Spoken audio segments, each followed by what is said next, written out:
I made my dad choose between me and his new family after they tried taking over my late mother's house. My father, 52, my 3-year-old Cocker Spaniel Moxie, and I, 25, live in my mom's ancestral house, which I inherited along with other assets when she passed away from cancer when I was 16. My father recently married his high school sweetheart during a trip with his friends. Apparently, they had been in contact for almost 2 years, which shocked me. However, it's his life, and if he's happy, I'm okay with it. They moved in a week after the small wedding, to which I wasn't even invited, as I had no idea they were dating. His new wife, Steph, 51, came with baggage, twin daughters, Lizzie and Lexi, 20, and their 2 chihuahuas, Gucci and Hermes. The twins attend a nearby state college and thought they could save money by living here instead of paying rent. My dad asked if it was okay, noting that the house is large enough for all of us, 7 bedrooms, 8.5 bathrooms, a basement, and a huge yard with a pool. To make my dad happy, I said yes. Big mistake. The first issue arose when Steph demanded that I move to a smaller room because mine has the second largest closet, which she wanted for her luxury bags and clothes. I refused, telling her that this has been my room since I can remember, and I wasn't moving, especially since it's my house. My dad compromised by giving her his side of the closet while moving his things into another room. The second issue was the twins' habit of barging into rooms without knocking, including my office. I work from home, and Lexi once walked in wearing a bikini while I was in the middle of a business meeting. She literally walked behind me where everyone could see her. I was both pissed off and embarrassed. The third issue is their dogs, which are not potty trained and often leave messes around the house. The twins don't clean up after them, and the dogs are aggressive towards Moxie. I once found Moxie with a scratch on her left ear, likely from the other dogs nipping at her. The fourth issue is that all the family photos in the house were removed and put in the attic without my approval. This included pictures of my grandparents, great-grandparents, my mother's family, my own family photos, baby pictures, etc. I painstakingly put them all back in their original places. This happened several times. 2 days ago, Steph did it again, but this time she replaced them with pictures of herself, the twins, and her family. Steph and I had a heated argument about it.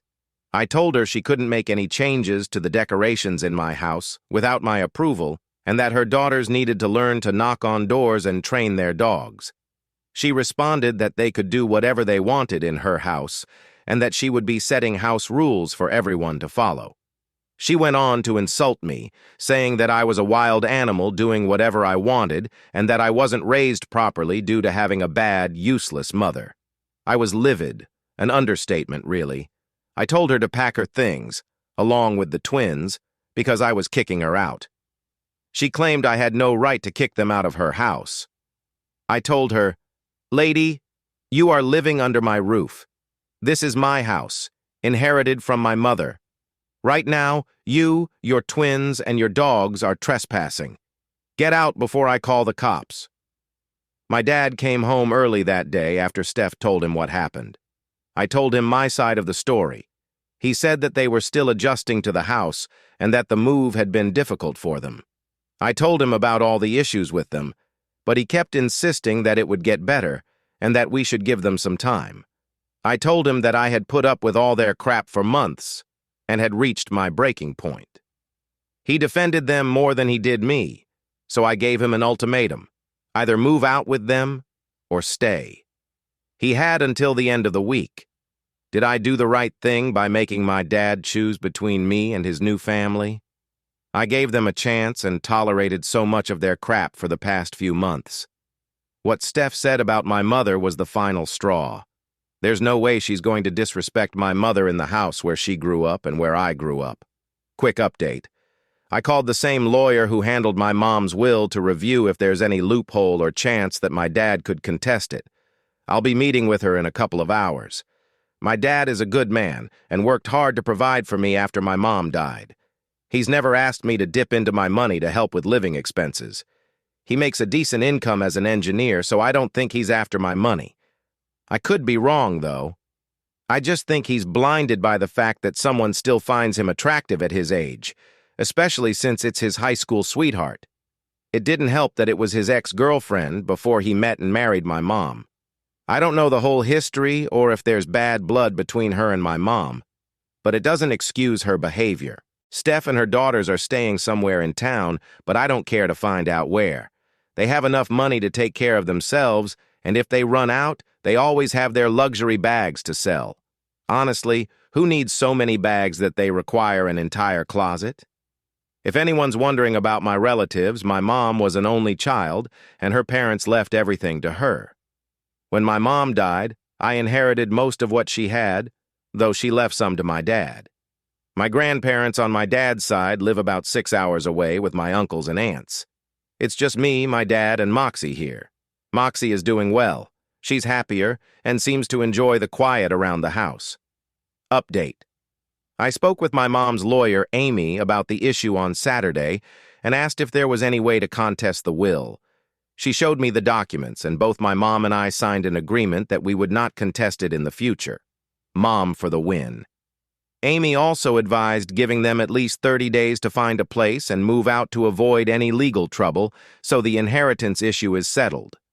Saturday night, I was supposed to have dinner with just my dad, but it turned into a family affair when Steph and the twins showed up.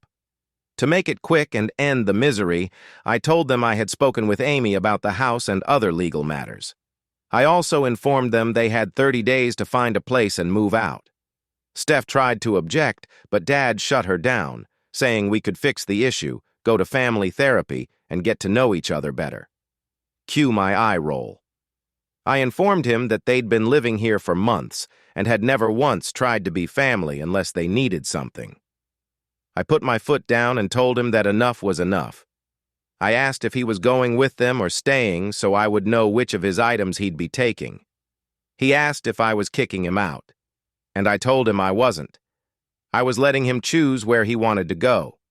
However, I also told him not to expect to stay in contact with me if he decided to leave.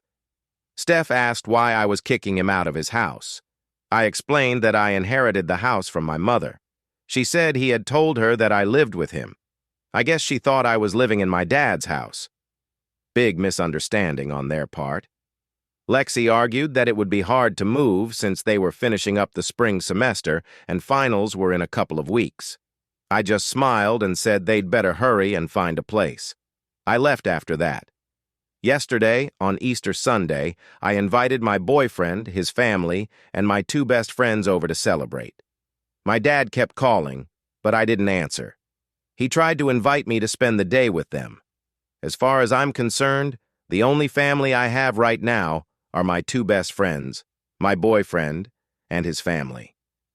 We had a great Sunday with egg hunting, games, and a big dinner, something I haven't had in a long time.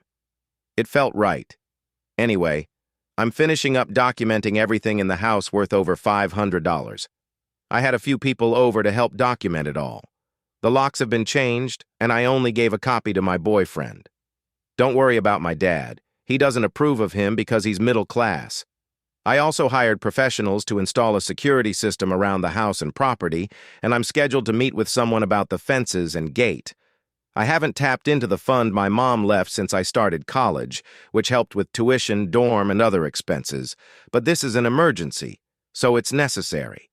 All the family pictures and portraits are currently in storage, and other small valuables are in a safety deposit box. All important documents are in a water and fireproof safe that requires a key and pin to open, currently in my room. I'm trying to take all the precautions and follow the advice you all left in the comments on my previous post. Thank you for that. So, that's about it for now.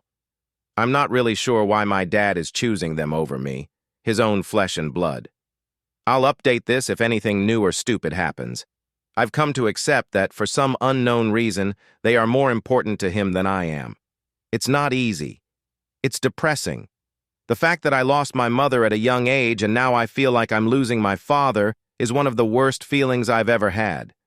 There's no better way to describe it than heartbreak.